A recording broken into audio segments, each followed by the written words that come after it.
BJP ने गुजरात को बर्बाद कर दिया है। अरविंद केजरीवाल का सख्त इल्जाम। उन्होंने कहा कि भारतीय जनता पार्टी की हुकूमत ने गुजरात के अवाम को हर महाज पर मायूस किया है। सूरत समेत कई शहर शदीद बारिश के बाद पानी में डूबे हुए हैं। किसान, नौजवान और ताजिर सभी तबके मुश्किलात का सामना कर रहे हैं। इसके बावजूद बीजेपी लगातार जीत रही है क्योंकि अवाम के पास कोई मजबूत मुतबादिल नहीं था। केजरीवाल ने इल्जाम लगाया कि कांग्रेस ने अमलन बीजेपी को जितवाने का ठेका ले लिया है। उन्होंने कहा कि अगर कांग्रेस वाकई अपोजिशन होती तो गुजरात में हालात मुख्तलिफ होते। आम आदमी पार्टी अवाम को बीजेपी और कांग्रेस के खिलाफ एक नया रास्ता देने आई है। गुजरात के अवाम को अब बेदार होना होगा और सही फैसला करना होगा। ये बयान अरविंद केजरीवाल ने बीजेपी के तर्ज़ हुक्मरानी पर सवाल उठाते हुए दिया।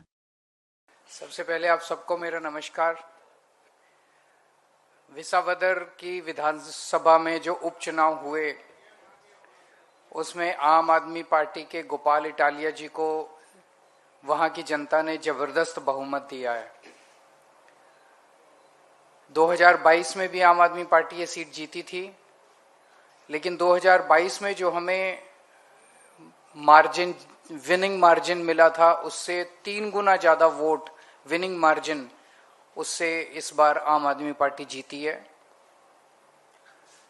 विसावदर की ये जीत कोई आइसोलेटेड जीत नहीं है, ये एक सेमीफाइनल है 2027 का। पिछले 30 साल से गुजरात में भारतीय जनता पार्टी की सरकार है और 30 साल में भारतीय जनता पार्टी ने गुजरात को बर्बाद करने में कोई कसर नहीं छोड़ी। अभी सूरत के अंदर जिस किस्म की बाढ़ आ रही है, जिन लोगों ने करोड़ों करोड़ों रुपए के घर ले रखे हैं, अपर मिडिल